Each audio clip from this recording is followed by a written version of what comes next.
manager panicked over the billionaire's Mandarin. Then the waitress replied in perfect Chinese and left everyone speechless. But when her enemy returned, she risked everything to expose the truth. But before we begin, subscribe now or this might be our last meeting. Follow, comment, and share to stay connected. Don't miss out. Let's dive in. The crystal chandeliers of the Paramount Hotel cast fractured light across marble floors polished to mirror shine, reflecting a world Liana Torres no longer belonged to. She moved through the grand salon with practiced invisibility, coffee pot in hand, her black uniform blending into the shadows between tables where billion-dollar conversations unfolded in hushed tones. At 28, she had perfected the art of being overlooked, a ghost among Manhattan's elite, serving their espresso while carefully burying every trace of who she used to be. "Table 7 needs refills," Daniel Brooks hissed, his voice tight with the kind of panic that had become his default setting since Adrian Wu checked into the penthouse suite 3 days ago. The hotel manager's forehead gleamed with perspiration, despite the perfectly calibrated air conditioning, his eyes darting between his clipboard and the cluster of executives gathered near the floor-to-ceiling windows overlooking Fifth Avenue. Liana nodded without meeting his gaze. She learned that eye contact invited questions, and questions led to answers she couldn't afford to give. The name on her employee badge read, Anna Chen, just another fabrication in a life rebuilt from carefully constructed lies. Her real credentials, the diplomatic career that once opened doors across 3 continents, now existed only in sealed government files and her own carefully guarded memories. The salon buzzed with the particular energy of international business, crisp suits, designer briefcases, the subtle posturing of men accustomed to having the world arrange itself according to their preferences. Adrian Wu sat at the center of it all, his presence commanding attention without effort. Even from across the room, Liana could sense the weight of expectation pressing down on Daniel's shoulders. A billionaire guest wasn't just a client. He was a walking reputation maker or destroyer, and Daniel treated him accordingly. She approached table 7 with measured steps, her movements automatic after 18 months of service. The official interpreter, a nervous young man with expensive glasses and a Georgetown degree, displayed prominently in his confident introductions, sat beside Adrian's delegation, his face growing progressively redder as he stumbled through technical terminology. Liana's trained ear caught every mistake, each mistranslation landing like a small explosion in her mind. The interpreter confused partnership with sponsorship, conflated investment terms with payment conditions, and worst of all, used an informal register when addressing the senior Chinese executives that bordered on disrespectful. Adrian's jaw tightened incrementally with each error. His perfectly tailored charcoal suit couldn't disguise the mounting tension in his shoulders, the way his fingers drummed once, twice against the mahogany table. Liana had seen that expression before, in conference rooms across Washington and Geneva, the particular frustration of a man watching his intentions mangled by incompetent translation. Then he spoke, his voice cutting through the murmured negotiations like a blade. The Mandarin poured out sharp and unforgiving, each syllable precise, the tone unmistakably angry. The interpreter froze, his mouth opening and closing soundlessly. Around the table, the American executives exchanged confused glances, understanding only that something had gone terribly wrong, but helpless to fix what they couldn't comprehend. The silence that followed felt physical, pressing against Liana's chest as she stood frozen 3 feet from the table, coffee pot suspended mid-pour. Daniel practically materialized beside her, his face drained of color, hands clasped together as he launched into a babbling stream of English apologies that meant nothing to the men who needed to hear them. "Mr. Wu, please, I assure you, we'll find another interpreter immediately. This is completely unacceptable. I take full responsibility." But Adrian wasn't listening. His eyes remained fixed on his Chinese associates, who sat rigid with barely concealed offense, and Liana knew with absolute certainty what would happen next. The deal would collapse. $80 million in international expansion would evaporate because of wounded pride and linguistic incompetence. She'd seen it happen before. Entire diplomatic initiatives destroyed by a single mistranslated phrase, relationships between nations fractured by cultural insensitivity, masked as mere communication errors. Her pulse hammered against her throat. The smart choice, the safe choice, was to stay invisible, to let this disaster unfold while she refilled coffee cups and collected her modest paycheck, and maintained the careful anonymity that kept her past buried. That's what Liana Torres, or Anna Chen, or whoever she was pretending to be today, would do. But somewhere beneath the layers of fabricated identity, beneath 18 months of deliberate obscurity, the person she used to be was screaming. She set down the coffee pot with hands that trembled slightly, drew a breath that felt like stepping off a cliff, and spoke. The Mandarin flowed from her lips with the fluid precision of her former life, the tones perfect, the cultural nuance embedded in every syllable. Xin ren bi hei tong gang yu jiaji. Trust is worth more than the contract. The effect was instantaneous and electric. Every head in the salon turned toward her as if pulled by invisible strings. Daniel's mouth fell open in shock. The interpreter looked simultaneously relieved and mortified. But it was Adrian Wu's expression that held her attention. The sharp intelligence in his dark eyes suddenly focused entirely on the waitress in the simple black uniform, who spoke his language like someone born to diplomatic floors rather than serving them. Liana's heart hammered against her ribs, adrenaline and terror flooding her system in equal measure. She'd just shattered her own carefully constructed invisibility, stepped directly into the light she'd spent 18 months avoiding. There would be questions now. Attention, the risk of discovery. But as she met Adrian's penetrating gaze across the sudden, profound silence of the salon, she realized with crystal clarity that some things, truth, competence, the integrity of genuine communication, mattered more than hiding, even if it cost her everything she'd rebuilt from the ashes of her destroyed career. Adrian Wu's expression shifted through a dozen micro-emotions in the span of a heartbeat, surprise giving way to confusion, confusion bleeding into something that might have been offense before settling, finally into unmistakable curiosity.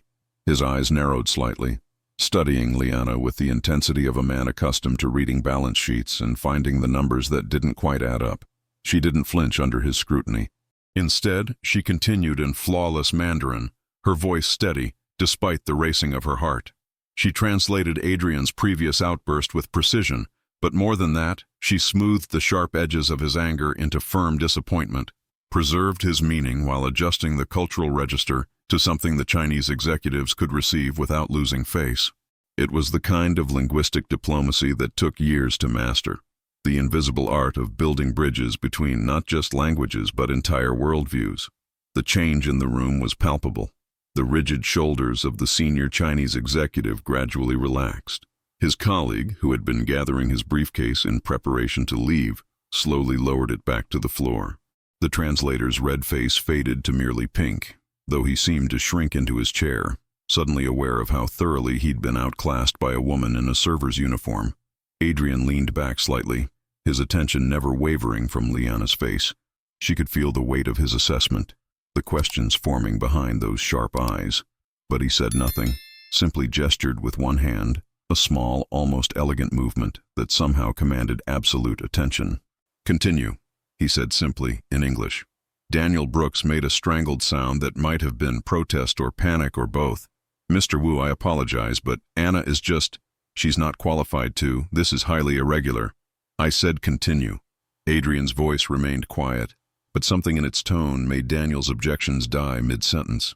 The billionaire's gaze shifted briefly to the manager, and whatever Daniel saw there made him step back, hands raised in surrender, though his face had taken on a grayish pallor that suggested he was mentally calculating which would destroy his career faster, allowing an unauthorized staff member to conduct high-level negotiations or offending a guest who could buy and sell the Paramount before lunch. Liana found herself at the table, setting down her coffee pot on a side service cart with movements that felt divorced from conscious thought. Her hands should have been shaking. They would shake later, she knew, when the adrenaline wore off and the magnitude of what she'd just done crashed down on her. But for now, muscle memory took over, the countless hours she'd spent in conference rooms and embassy halls guiding her through the familiar choreography of high-stakes interpretation. The negotiation resumed, and within minutes, Liana watched the miraculous alchemy of language properly wielded. She translated the American team's investment terms with precision, but more importantly, she embedded them in the cultural context that gave them meaning. When discussing profit-sharing arrangements, she didn't just convert percentages, she framed them within Chinese concepts of mutual benefit and long-term partnership. When outlining decision-making structures, She navigated the delicate balance between American directness and Chinese preference for hierarchical respect. The $80 million contract that had been seconds from collapse began to reassemble itself, piece by carefully translated piece. The Chinese executives nodded, asked clarifying questions that actually advanced the discussion, rather than revealing deeper misunderstandings. The American team, though clearly bewildered by the sudden role reversal, had the sense to follow Adrian's lead and accept this unexpected savior. Adrian himself said little, but Liana felt his attention like a physical presence. He watched her hands as she gestured to emphasize points, noted the way she maintained appropriate eye contact with each speaker, observed how she shifted her posture subtly to mirror the cultural expectations of whichever side was speaking. She knew what he was seeing, not a waitress who happened to know some Chinese, but a trained professional operating at the highest level of her craft. When the senior Chinese executive smiled for the first time that morning and extended his hand across the table in agreement, the tension that had gripped the room for the past hour released like a held breath. Handshakes followed, then genuine smiles, the kind of diplomatic warmth that signaled not just a deal closed, but a relationship established. Someone actually laughed, and the sound seemed to break whatever spell had held the salon frozen. Scattered applause broke out among the American executives. Daniel, still pale but visibly relieved, sagged against the wall like a puppet with cut strings. The official interpreter had vanished at some point, probably to update his resume and question his life choices. As the group began to disperse, collecting papers and exchanging business cards with the easy camaraderie of men who'd just made each other significantly richer, Adrian Wu rose from his chair with fluid grace. He moved toward Liana with the unhurried confidence of someone who'd never had to rush for anything in his life, and she found herself unable to step back, caught in the gravity of his approach. He stopped close enough that she could see the fine weave of his suit, smell the subtle cologne that probably cost more than her monthly rent. When he spoke, his voice was pitched for her ears alone, though his expression remained carefully neutral. "Who are you?" The question in English was simple, but the weight behind it was anything but. "Really?" Liana met his eyes, seeing the intelligence there, the dangerous curiosity of a man who'd built an empire by noticing details others overlooked. For a long moment she considered her options: another lie, a deflection, a retreat back into the safety of anonymity. Instead, she gave him the only truth that mattered, someone who learned to listen before speaking. Something flickered across his face, respect perhaps, or recognition. Before he could respond, she turned away, retrieving her abandoned coffee pot with hands that had finally begun to tremble. As she walked back toward the service station, she could feel his gaze following her, feel the weight of Daniel's terrified stare, sense the whispers already beginning to circulate through the salon like wildfire through dry grass. The invisible waitress had made herself seen, and there was no going back now. The request came through Daniel Brooks at 7 the following morning, delivered with barely suppressed panic. Liana had just finished setting up the breakfast service when he cornered her near the pastry station, his voice pitched low and urgent. "Mr. Wu has requested you specifically for today's negotiations." Daniel's hands twisted together nervously. "Anna, or whoever you are, this is completely inappropriate. You're not insured for this kind of work. If corporate finds out I allowed unauthorized personnel to, then tell him no." Liana kept her voice even, though her heart had already begun its familiar anxious rhythm. Daniel made a sound between a laugh and a whimper. "Tell Adrian Wu no?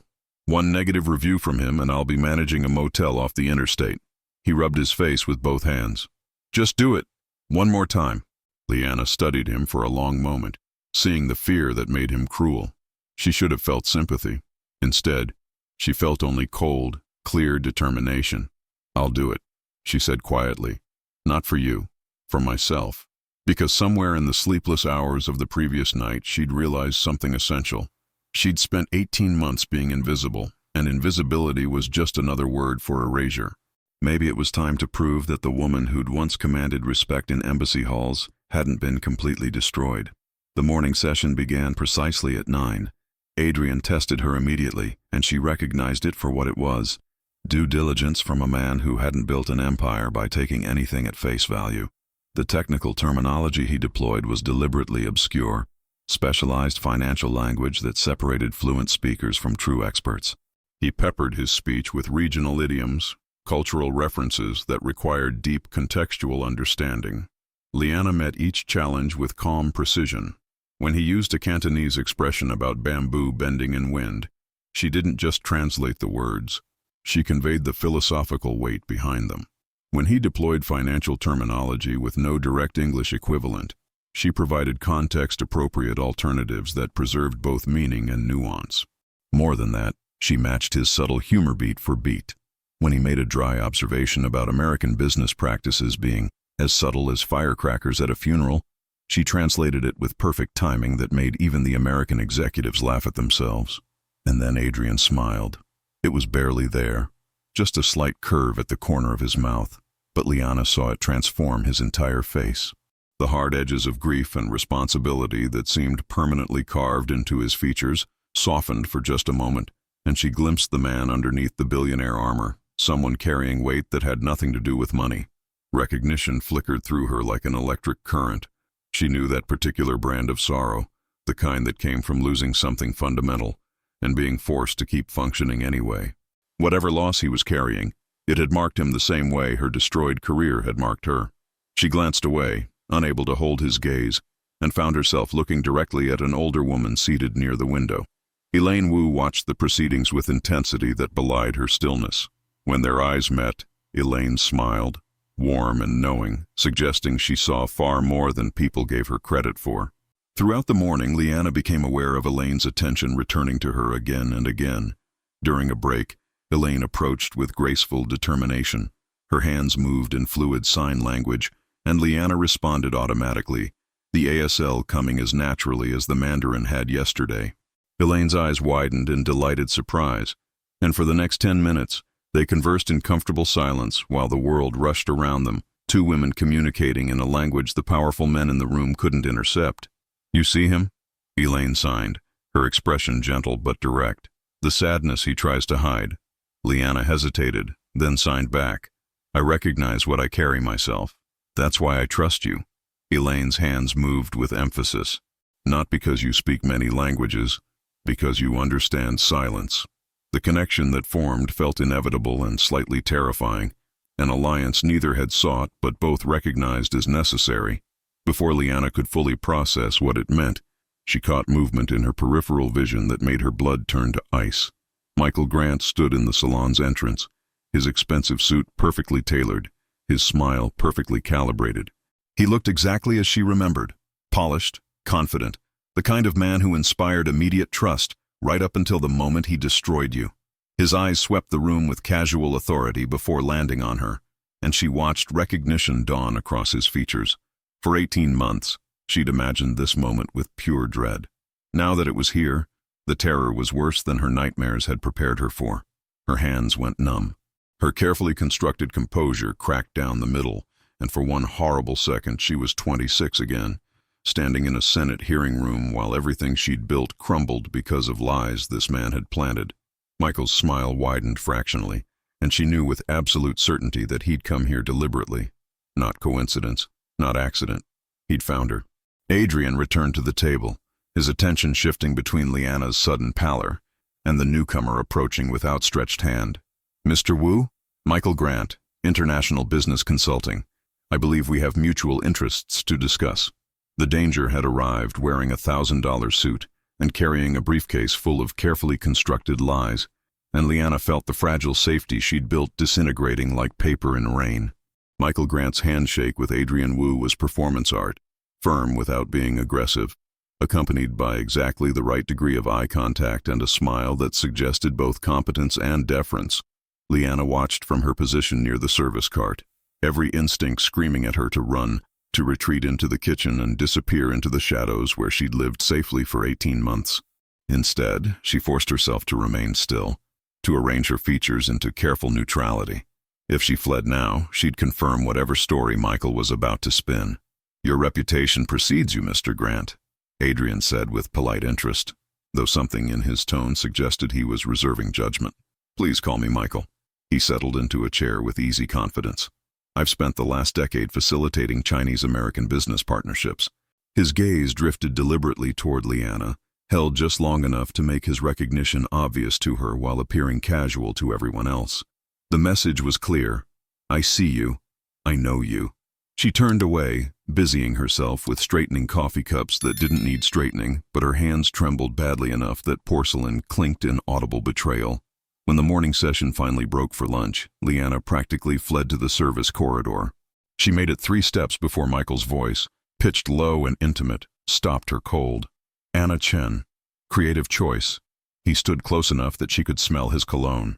Though we both know that's not your name, don't we, Liana? Her spine went rigid. She forced herself to turn, to meet his eyes with more courage than she felt. What do you want? Want? His eyebrows rose in mock innocence. I'm here for legitimate business purposes. The fact that you're here, hiding under a fake name, serving coffee to the very type of people you used to negotiate with, that's just a fascinating coincidence. He paused. Tell me, does Mr. Wu know about Washington? About why the State Department asked for your resignation? You mean about the lies you planted? The words came out sharper than she intended. The fabricated emails?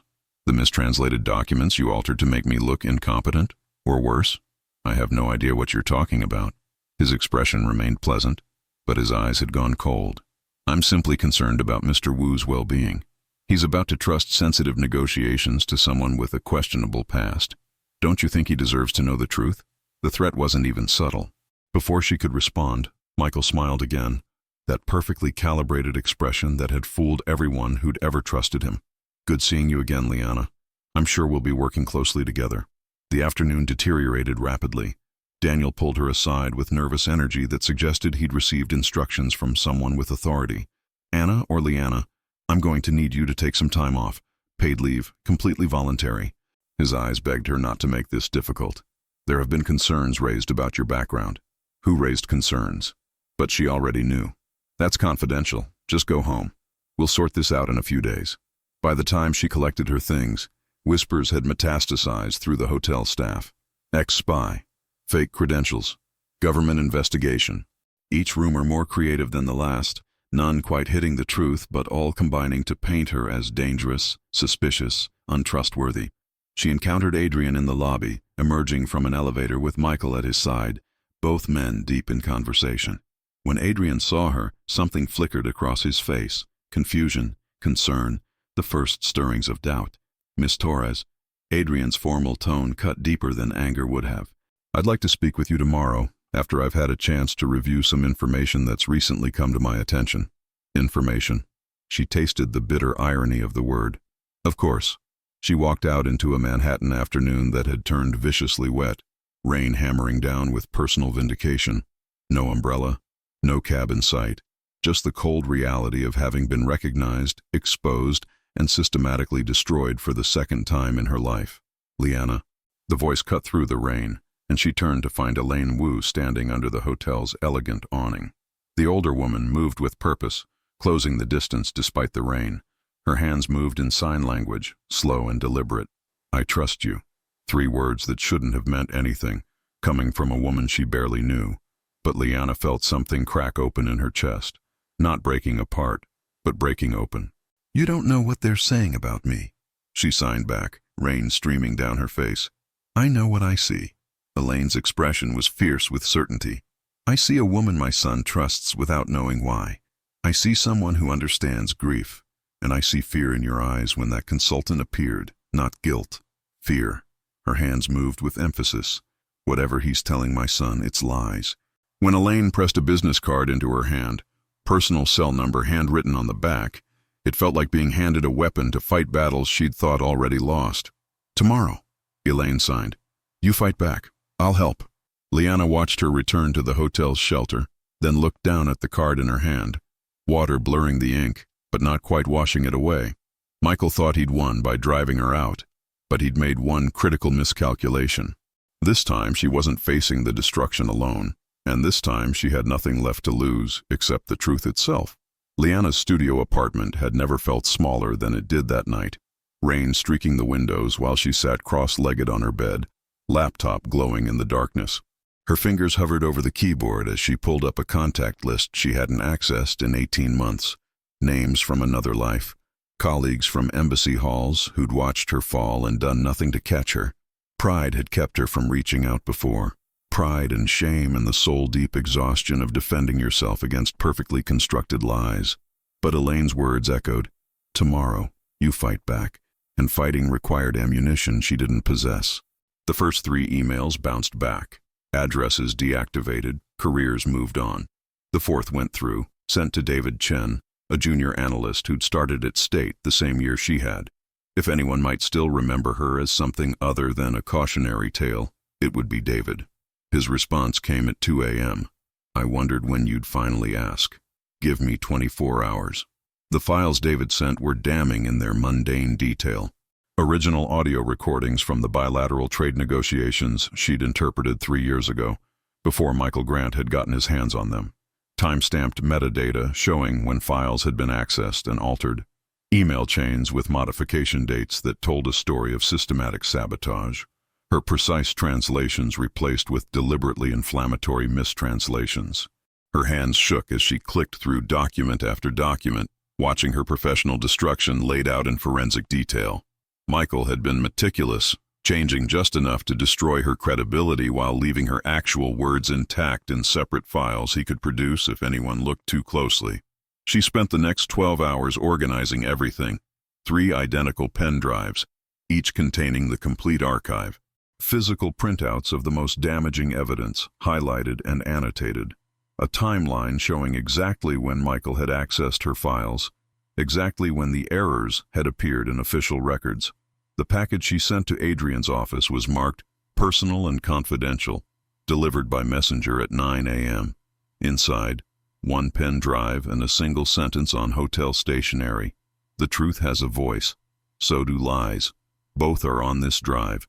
Adrian listened to the recordings in his Fifth Avenue office, Elaine sitting quietly beside him as her son's face transformed from skepticism to horror.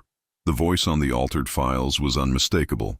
Michael Grant, his accent good enough to fool non-speakers but marked by regional tells that proved he was the one making changes, not her.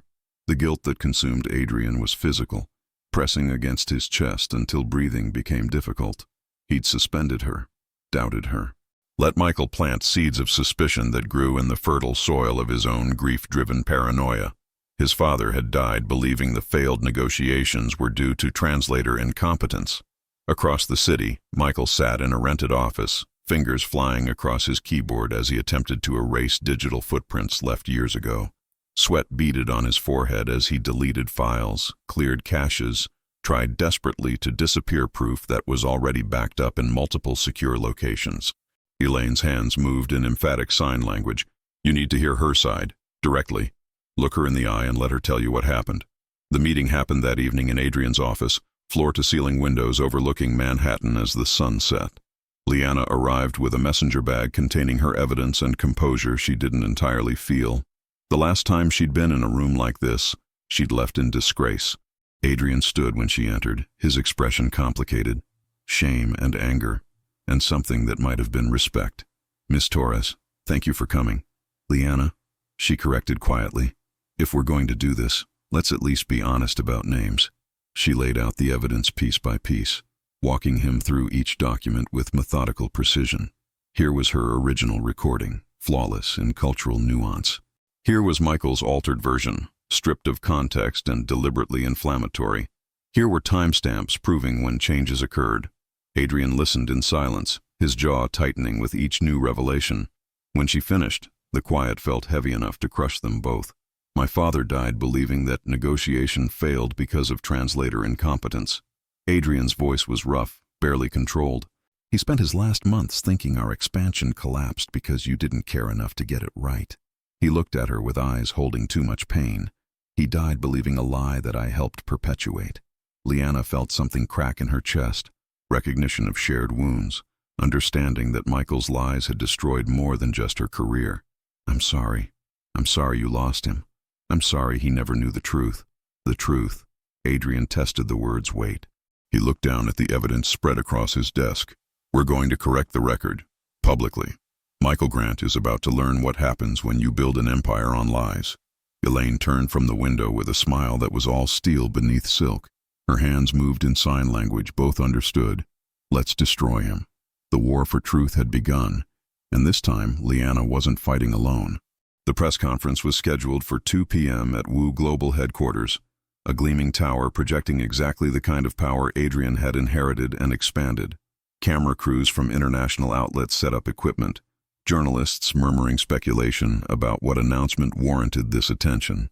The official release had been deliberately vague.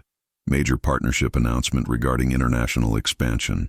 Michael Grant arrived early, confidence restored after a night constructing alternative narratives. He'd weathered accusations before. The key was controlling the story first.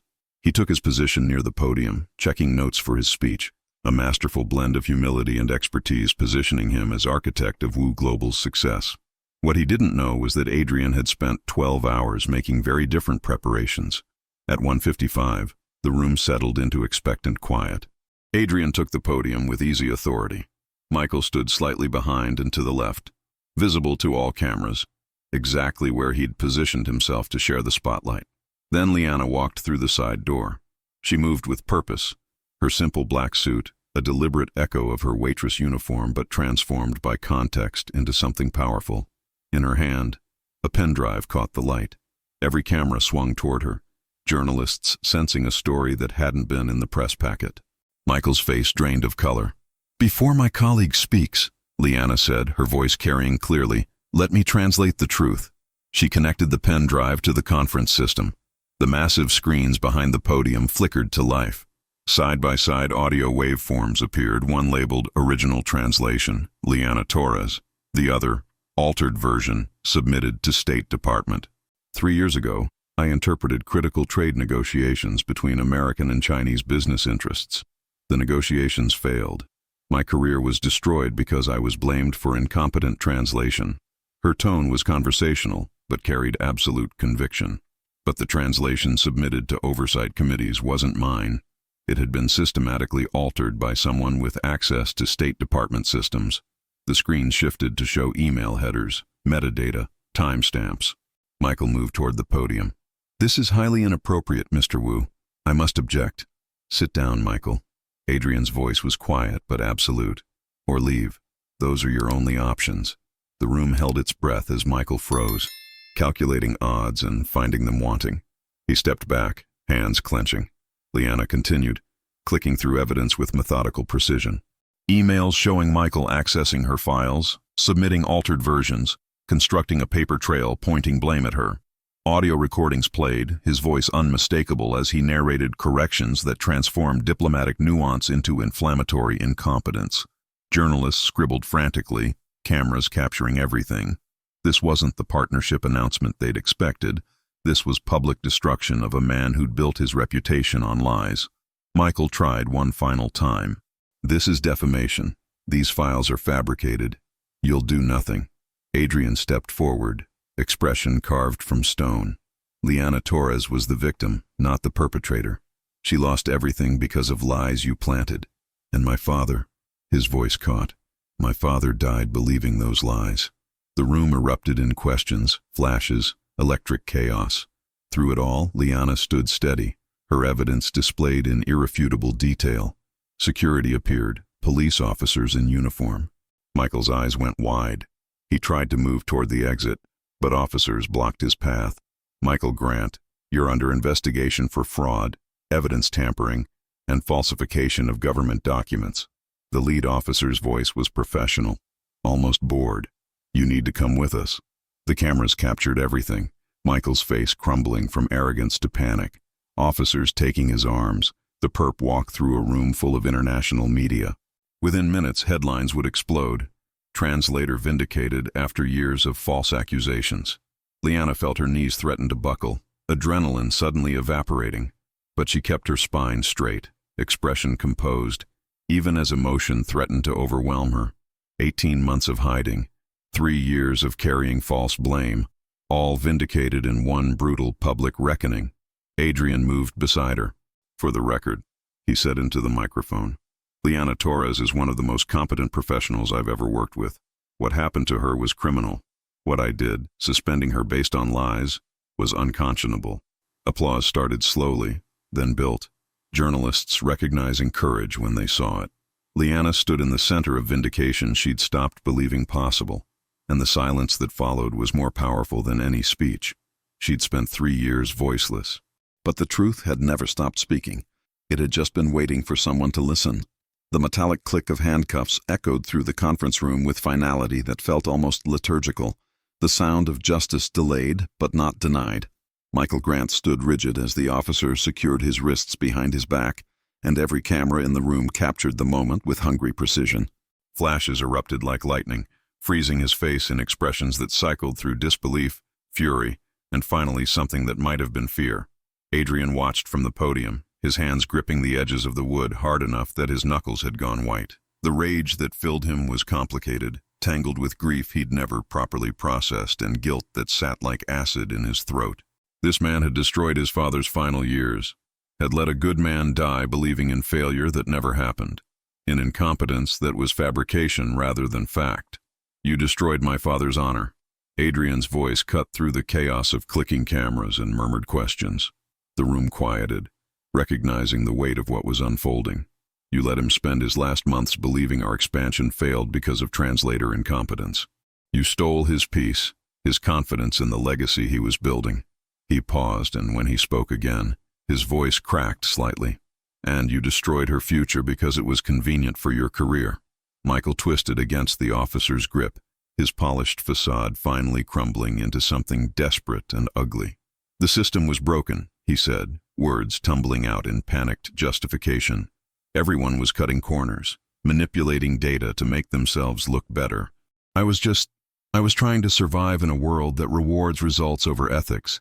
You don't understand the pressure, the impossible standards." "Stop." Liana's voice was quiet, but it carried absolute authority. She stepped closer, and Michael flinched as if her proximity was physically painful. "The lie is a language that demands payment," she said, her tone almost gentle, which somehow made the words more devastating. "And you've just received the bill." The simplicity of her statement rendered his excuses meaningless. No grand speech about justice or revenge, just the fundamental truth that dishonesty eventually consumes those who practice it. Michael's mouth opened and closed soundlessly, all his carefully constructed justifications revealed as the hollow things they were. From the side of the room, Elaine Wu watched with eyes bright with unshed tears. Her hands moved in a gesture that wasn't quite sign language, just a touch to her heart, a nod toward Liana that conveyed pride and recognition and solidarity. Her son had found someone who understood that true strength wasn't about never falling, but about choosing to stand back up, about choosing truth even when lies would be easier. Adrian turned away from Michael. The man wasn't worth any more of his attention, and faced Liana directly. The entire press corps watched as one of Manhattan's most powerful men did something powerful men rarely did in public. "I need to apologize." His voice was steady now, carrying to every corner of the room. "To you, Liana. I suspended you based on lies. I let doubt override evidence, let paranoia masquerade as caution." He drew a breath that seemed to cost him something. "I doubted you because it was easier than questioning my own judgment. I doubted myself for trusting my instincts about your character, and I'm sorry for both failures." The vulnerability in his admission was startling in its completeness.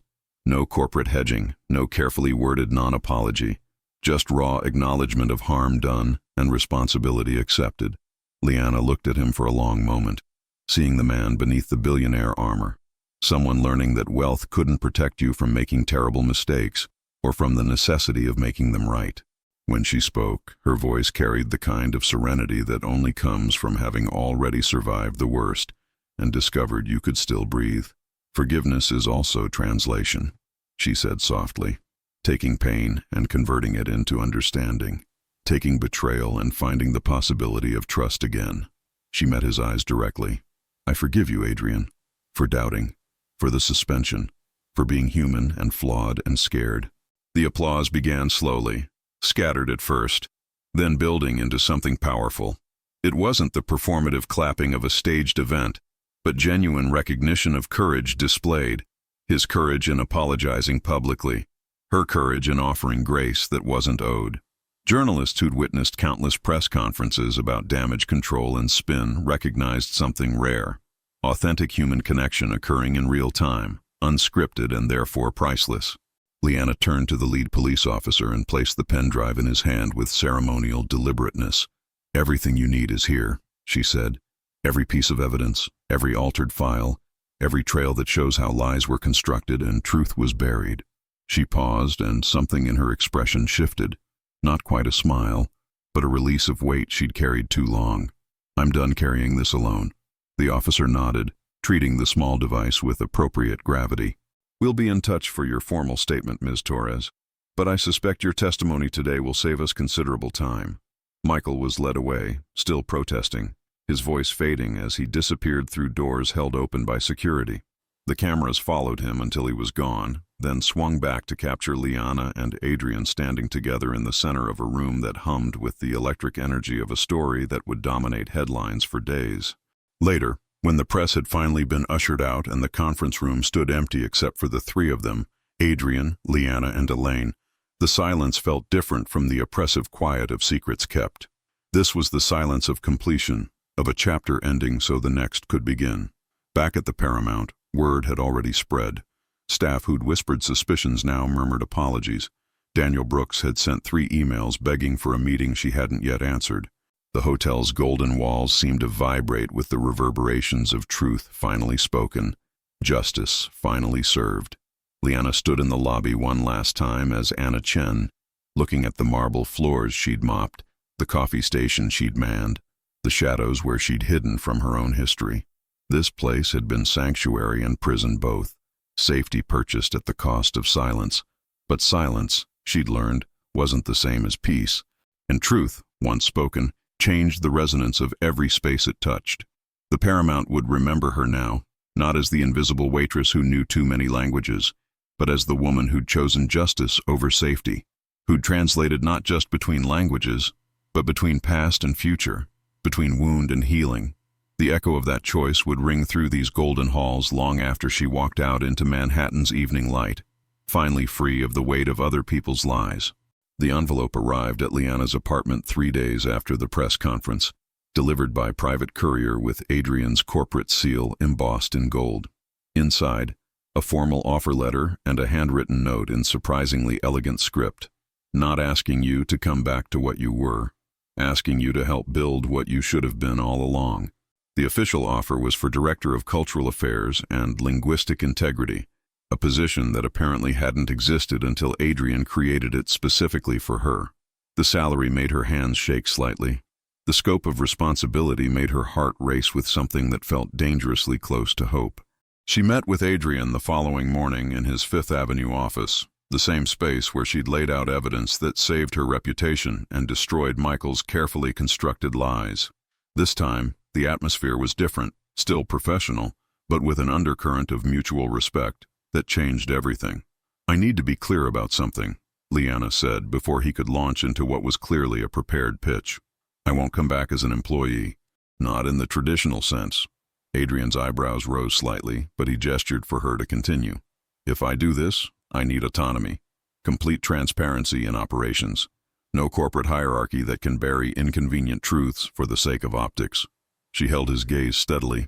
"I won't be complicit in the kind of environment that allowed Michael to thrive. Either I have the freedom to build something genuine, or I walk away now." For a long moment Adrian studied her, and she could see him calculating, not trying to manipulate her into compliance, but actually considering whether he could give her what she was demanding. Finally he smiled, and it transformed his usually serious features into something almost boyish. "Partner then, not employee."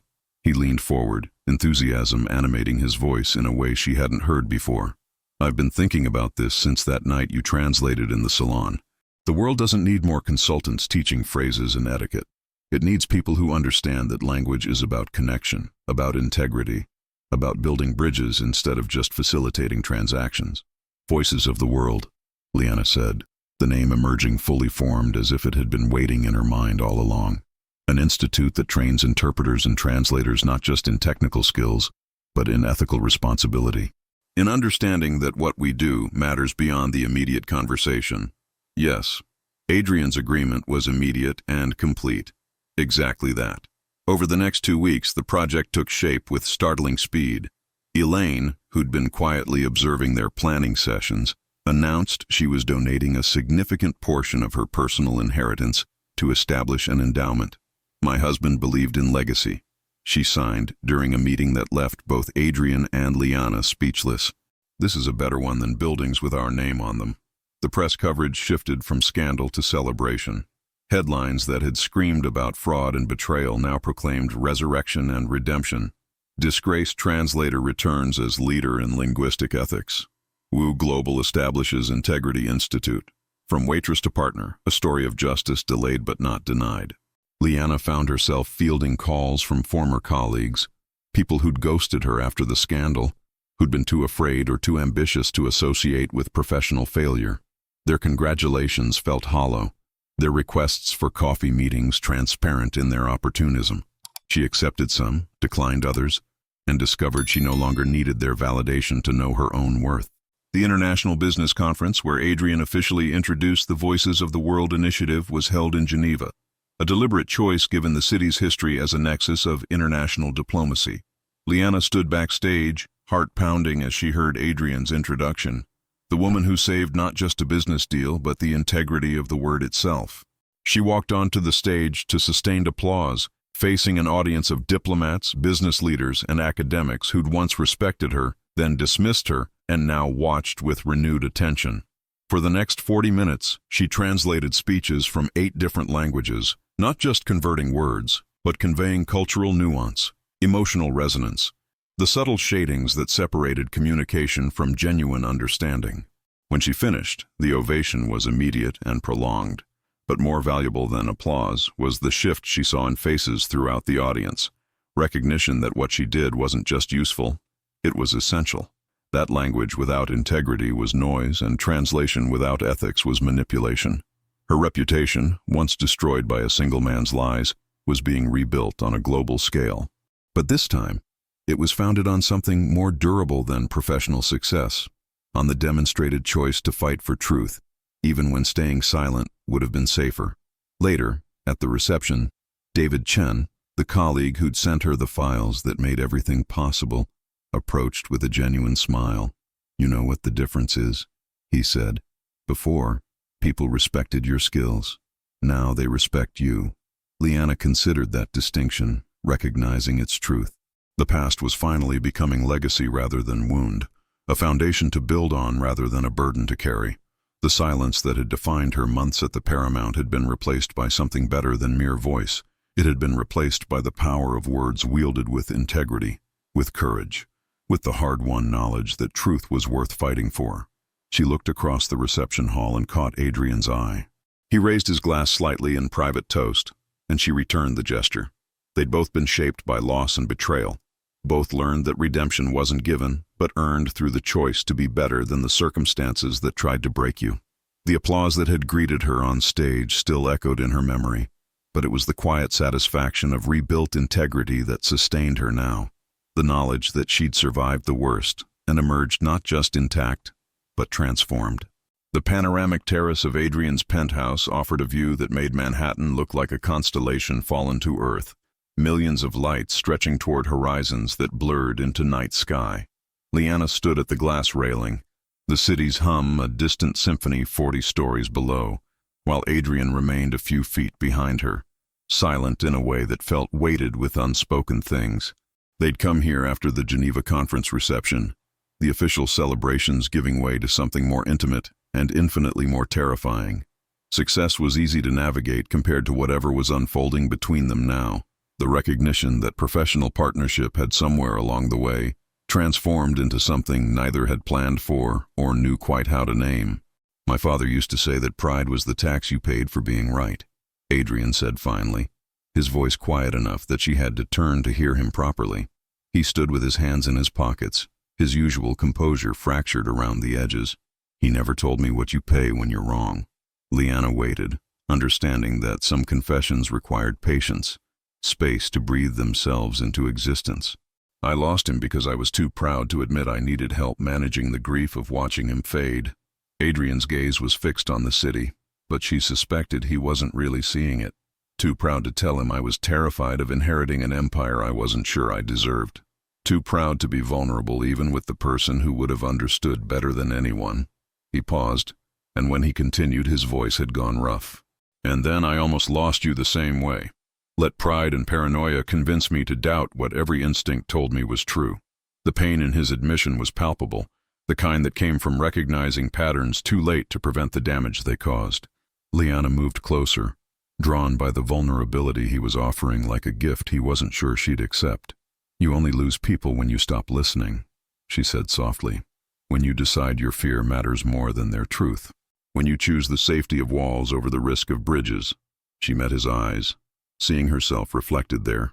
Both of them people who'd learned to protect themselves so thoroughly they'd almost forgotten how to connect. "You listened eventually. That's what matters. Eventually."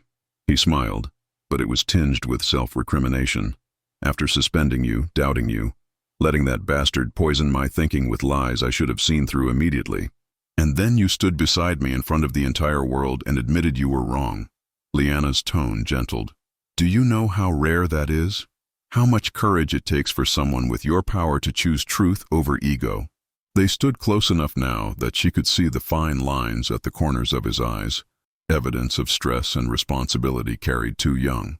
Close enough to feel the warmth radiating from him despite the evening chill beginning to settle over the terrace. Adrian's expression shifted into something vulnerable and hopeful and slightly terrified all at once. "What if I want to keep listening?" The question emerged carefully, as if he was testing the weight of each word. Not just professionally, not just as business partners building something meaningful together. He drew a breath that seemed to cost him. "What if I want to hear your voice for the rest of my life?" The city lights blurred slightly, and Liana realized her eyes had filled with tears she hadn't given herself permission to shed. The question wasn't just about romance, it was about choosing vulnerability over safety, about believing that the risk of loss was worth the possibility of genuine connection. She smiled, and it felt like permission to hope. "Then you'd better learn Mandarin properly. No more relying on translators." The unexpected levity of her response startled a laugh out of him, genuine and unguarded, the sound transforming his features from burdened executive to someone younger, lighter, more himself than the role usually allowed. "I'm serious about that, you know," he said, still smiling. "I'll study, take proper lessons, struggle through tones and characters like every other student." Why? She already knew, but wanted to hear him say it. Because humility is the first word in any new language. His expression softened into something achingly tender. "Because I want to meet you in your world, not just ask you to translate mine. Because learning someone's language is the most intimate form of respect."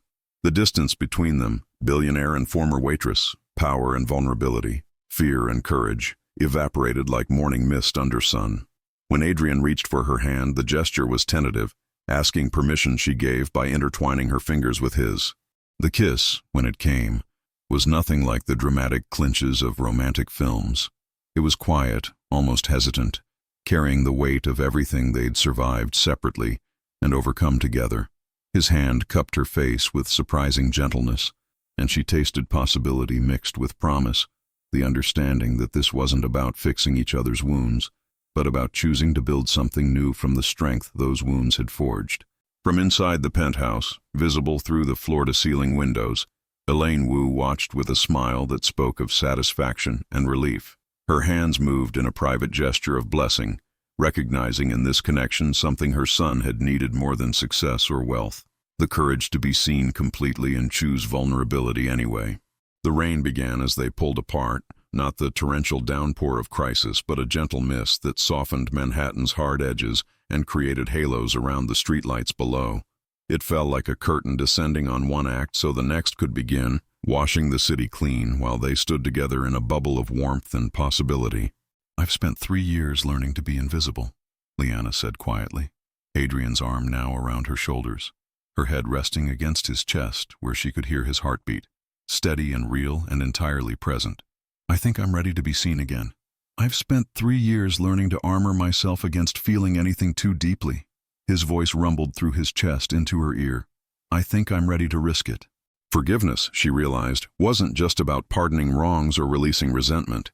It was about allowing the possibility of transformation, of turning pain into wisdom, betrayal into discernment, loss into the foundation for something more durable than what had been destroyed. It was translation in its most profound form, taking the language of hurt and converting it into the vocabulary of hope. The city stretched before them, millions of stories unfolding in lighted windows. each one a small universe of joy and sorrow and everything between. And in this moment, on this terrace, their story was shifting from survival to possibility, from healing to wholeness, from the careful distance of professionalism to the terrifying intimacy of genuine connection. The rain continued its gentle work, and below them Manhattan hummed with life, indifferent to their transformation but somehow the perfect backdrop for it. Love, Liana thought, wasn't about grand gestures or perfect timing. It was about two people damaged by their pasts choosing to believe in a shared future anyway. It was about learning each other's languages, not just the words, but the silences between them. About listening not just to what was said, but to what was meant. About translation as an act of love, the constant work of bridging the space between separate souls and finding the common ground that made connection possible. The forgiveness they'd offered each other had transformed into something deeper, more conscious, more deliberately chosen. Not the passionate infatuation of fairy tales, but the mature love of people who'd seen darkness and decided light was worth fighting for. Together. The federal courthouse in Lower Manhattan was imposing in its deliberate severity, all limestone and granite, designed to communicate the weight and permanence of justice. Liana sat in the gallery as the judge delivered Michael Grant's sentence, her hands folded calmly in her lap while inside. 3 years of carried tension finally began to unwind. 7 years for fraud, evidence tampering, and falsification of federal documents. The judge's voice echoed through the courtroom with appropriate gravity, to be followed by 3 years supervised release and full restitution to affected parties. Michael stood at the defendant's table, his expensive suit unable to disguise the defeat in his posture. He'd aged visibly in the months since his arrest, the confident sheen stripped away to reveal something smaller, more brittle underneath. When he glanced back at the gallery, his eyes skipped over Liana, as if looking directly at her would be an admission of something he still wasn't ready to face. She felt nothing, no triumph, no vindication, just the quiet satisfaction of a chapter finally, definitively closed. Justice wasn't about revenge. It was about restoring balance, about ensuring that actions had consequences and truth mattered more than convenience. The diplomatic absolution came 2 weeks later in a formal letter on State Department letterhead, delivered to the address she'd provided, not her old studio apartment, but the brownstone she now shared with Adrian in the West Village. The language was bureaucratic, carefully worded to acknowledge error without quite admitting culpability, but the essential truth was there. Liana Torres had been wrongfully accused, her professional reputation destroyed by documented fraud, and the United States government officially recognized the injustice done to her. Adrian had wanted to hold a press conference, to trumpet her vindication from every platform available. But Liana had asked for discretion instead, not silence, but quiet dignity. Some victories didn't need amplification. They simply needed to be true. The funding for her professional reintegration came through a foundation Adrian had established specifically for that purpose, structured to support professionals who'd been wrongfully disgraced and needed resources to rebuild their careers.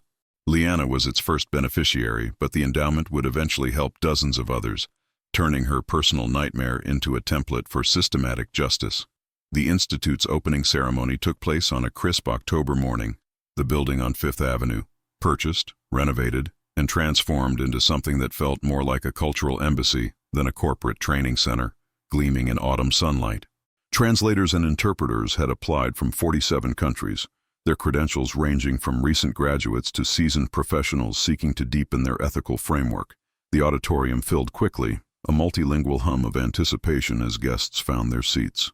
Liana stood backstage, dressed in a simple navy suit that struck the perfect balance between professional authority and approachable warmth. Adrian stood beside her, close enough that their shoulders touched, a silent anchor of support. "Nervous?" he asked quietly. "Terrified," she admitted with a smile, "which probably means I'm doing something that matters." Elaine appeared from the wings, elegant in dove gray, her hands already moving in the sign language that would translate the ceremony for deaf and hard-of-hearing attendees. She'd insisted on this role, refusing the honorary position Adrian had offered in favor of active participation. "I spent too many years being accommodated instead of included," she'd signed firmly. "This institute will do better." Liana's speech was brief by design. She'd learned that power often resided in what you didn't say as much as what you did. She spoke about the responsibility inherent in linguistic work, about the trust placed in those who bridge language gaps, about the damage that could be done when that trust was betrayed. Listening is the language of peace, she concluded, her voice carrying clearly to every corner of the auditorium. Not just hearing words, but understanding context. Not just translating phrases, but conveying meaning. Not just facilitating transactions, but building genuine connection between cultures, between people, between different ways of seeing the world. The standing ovation that followed wasn't performative. She could see it in faces throughout the audience. The recognition of truth simply stated. These were people who understood intimately the work she described, who'd witnessed firsthand both its power and its potential for abuse. Adrian took her hand as they stood together on stage, and the gesture wasn't possessive or performative. It was simple acknowledgement of partnership, of shared vision made manifest. His eyes were bright with emotion he didn't try to hide, moved by the tangible reality of what they'd built from the wreckage of betrayal and loss. The reception afterward buzzed with energy that felt different from typical professional events. Conversations in a dozen languages overlapped and intertwined, translators and interpreters finding common ground across cultural boundaries, united by shared commitment to integrity in their craft. Later, as the last guests departed and evening shadows lengthened across Fifth Avenue, Liana stood in the Institute's main hall, all glass and light, designed to suggest transparency and openness, and felt the weight of the past finally lift completely. "We did it," Adrian said, coming to stand beside her, 2 glasses of champagne in hand. "Actually did it." "We're doing it," she corrected, accepting the glass. "This is the beginning, not the ending." He smiled, understanding the distinction. "Fair enough. To beginnings, then." They touched glasses, the soft chime of crystal a punctuation mark on transformation, earned through courage and persistence. Outside, Manhattan pulsed with its usual chaotic energy, millions of stories unfolding, each one a small universe of possibility. The woman who'd once served coffee in silence had become the voice for ethical communication. The billionaire who'd nearly lost himself to grief and suspicion had found purpose in building something that mattered beyond profit margins. Together, they'd taken the language of loss and translated it into the vocabulary of legacy. The past was finally closed, not erased, but correctly translated. Every mistake acknowledged, every wound addressed, every lie replaced with truth. It sat behind them now, like a book on a shelf, finished and bound, available for reference but no longer actively being written. What lay ahead was still being composed, word by careful word, in a language they were learning to speak together, the language of partnership, of purpose, of love built on foundation of mutual respect and hard-won wisdom. New York vibrated with their story, adding it to the millions already layered into the city's bones. Another tale of someone who'd been knocked down and chose to stand back up, who'd been silenced and found voice, who'd lost everything and discovered that sometimes loss was the prerequisite for building something better than what had been destroyed. The silence had been defeated not by noise, but by truth, and truth, once spoken, echoed forever. The brownstone apartment Liana had chosen surprised everyone who knew her story. After everything, the vindication, the institute, the partnership with one of Manhattan's wealthiest men, she could have lived anywhere. Instead, she'd found a third-floor walk-up in the West Village with tall windows that caught morning light and transformed ordinary rooms into galleries of golden warmth. "It reminds me that simple doesn't mean small," she'd explained to Adrian when he'd first seen it. "And that light matters more than space." The apartment became a hub for the Institute's most vulnerable students, young interpreters building careers, refugees learning new languages as survival tools, people who needed mentorship beyond classroom instruction. Liana held informal tutoring sessions at her kitchen table, brewing endless pots of tea while walking students through diplomatic phrasing or interpretation ethics. Adrian's visits became routine, so regular that her neighbors stopped being startled when a billionaire climbed their stairs without security or entourage.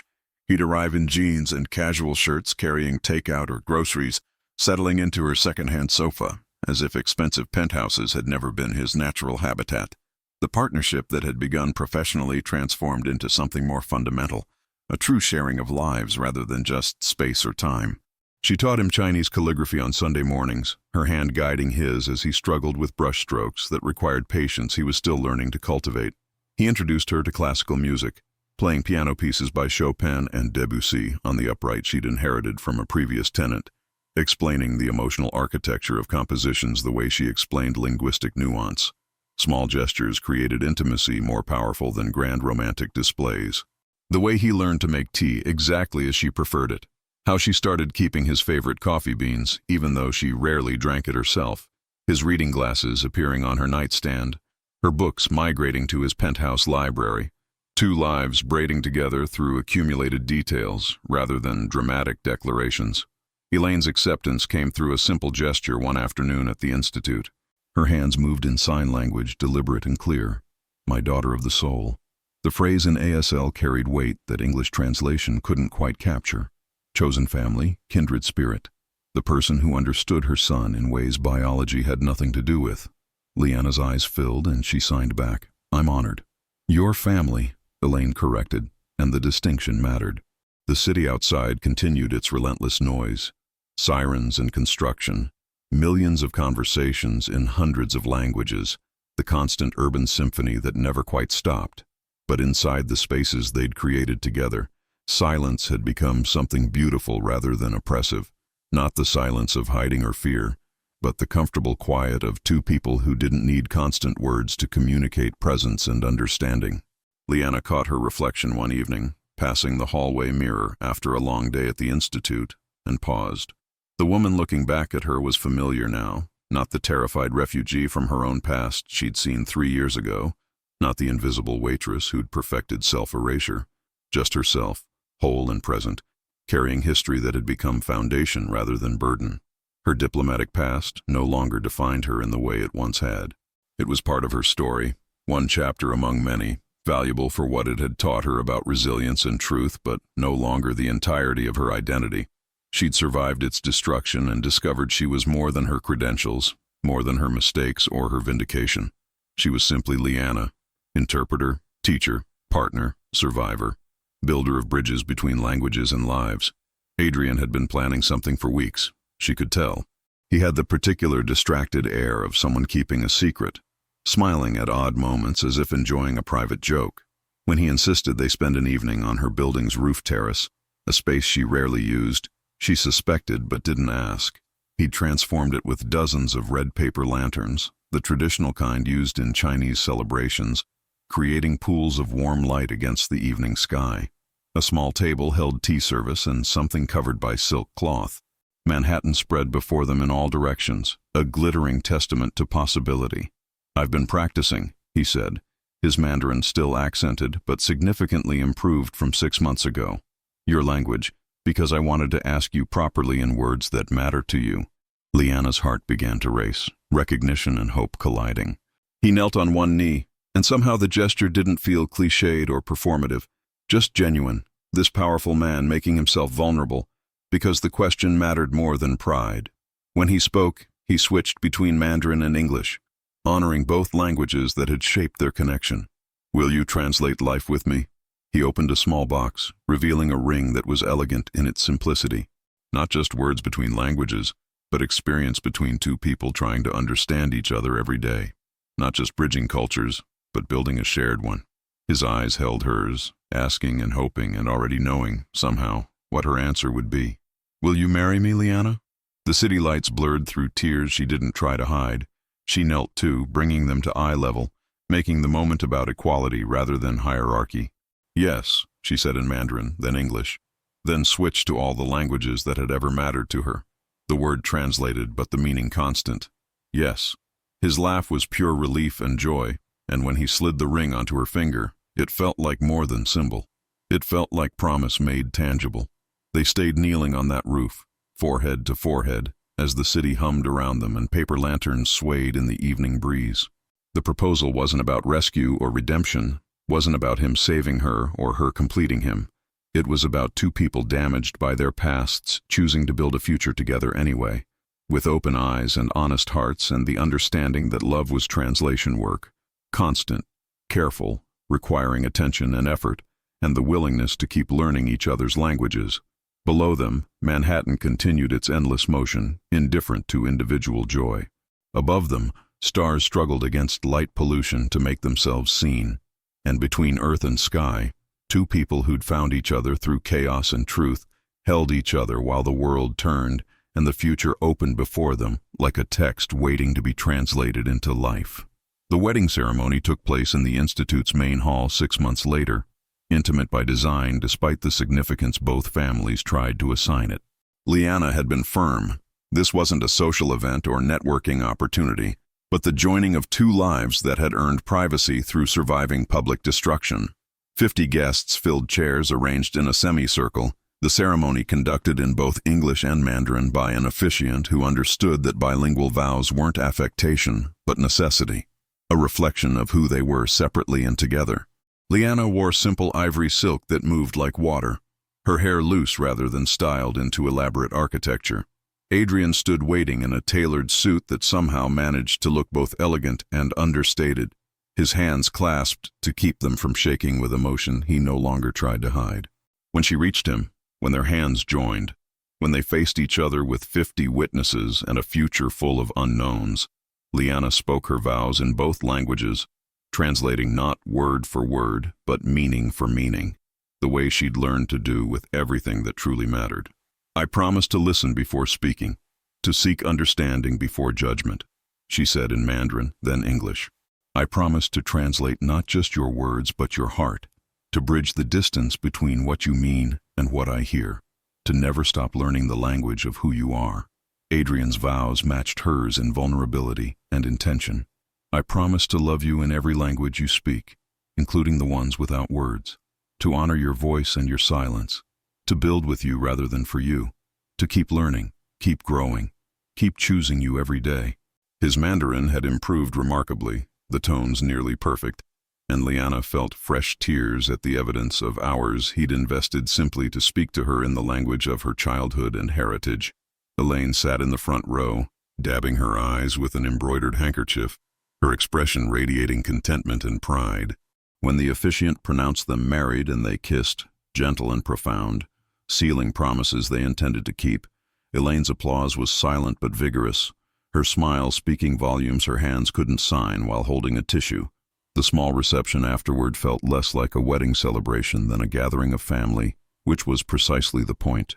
Journalists had been politely but firmly excluded, though several news outlets ran stories anyway. From scandal to success, the wedding of Wu and Torres, cultural bridge builder marries billionaire partner, each headline attempting to capture something too nuanced for sound bites. The Institute itself had grown beyond even their ambitious projections.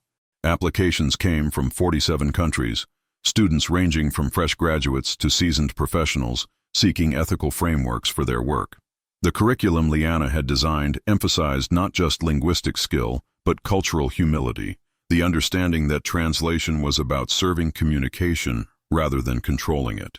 6 months after the wedding, standing at the Institute's window overlooking Fifth Avenue's endless stream of humanity, Liana murmured what had become her personal mantra: "Justice speaks all languages." Adrian, working at the desk behind her, looked up and smiled. "And love needs translation too." She turned, catching his eye, and they shared a look of complete understanding, the kind that came from choosing each other repeatedly through ordinary days and extraordinary challenges. They'd learned that love wasn't about dramatic rescues or perfect compatibility, but about willingness to keep translating, keep listening, keep building bridges across the inevitable gaps between any two separate souls. They laughed together, the sound carrying into the hallway where students practiced interpretation exercises in a dozen languages. Outside the windows, Manhattan gleamed in afternoon light that turned buildings gold and caught in glass until the whole city seemed to burn with possibility. The rain that had marked so many turning points in their story had transformed into soft mist, the kind that blurred boundaries and made the world seem gentler, more forgiving.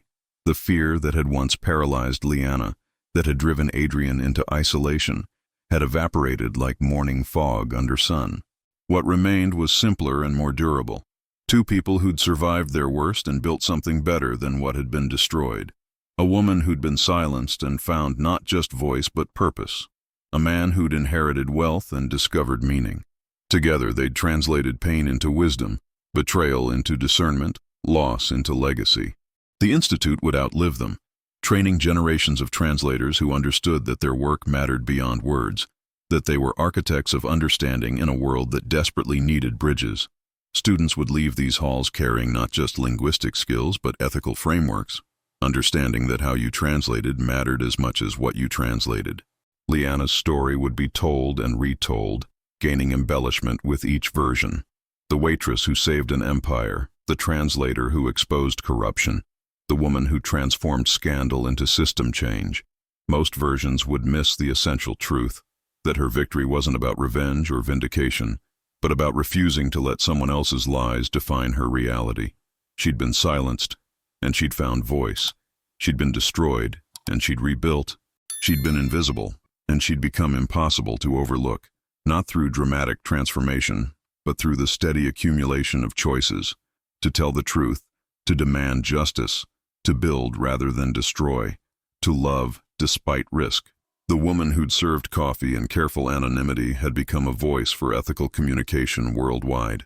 The silence that had once protected her had been replaced by something infinitely more powerful, the confidence to speak truth and the wisdom to know when silence served better than speech.